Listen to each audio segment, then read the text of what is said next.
السلام عليكم ورحمة الله وبركاته. halkan waa channelkeena galbar waa maanta waxaynu ku hadli doonaa oo aynu ugu magac darnay xilqadeena ixdaar xadiithun laa yasix ka digtoono fadlan xadiis aan ansixin inaad nabiga calayhi salaatu wasalaam ka wariso oo tiraahdo nabigaas sidaa yiri ama waxa weeyaan waa soo arooray xadiiskaas isagoo sal iyo raad toona lahayn inaad nabiga ku been abuurtaa khatarteeda ayay leedahay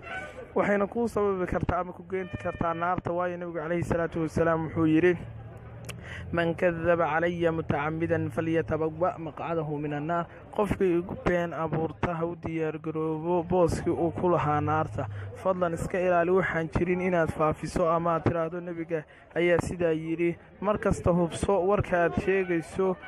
wuxuu doonaba ahaadee xadiiska nabigana calayhi salaatu wasalaam uu ka sii xag jira fadlan iska ilaali inaad fidisid athar ama waxa weeyaan wax ka soo arooray ama xadiis nabiga calayhi salaatu wasalaam aan ka sugnayn inaad tiraahdo nabiga ayaa sidaa yiri ixdar xadiis laa yasix ka digtoono xadiiska aan ansixin haddaba si aad ula socoto macluumaadka maalin kasta iyo wax kasta oo dhacaya fadlan subscribe channelkeena galbar waaqo waad ku mahadsantahay dhegeysigaaga iyo daawashadaada fadlan subscribe-kaaga noo raaci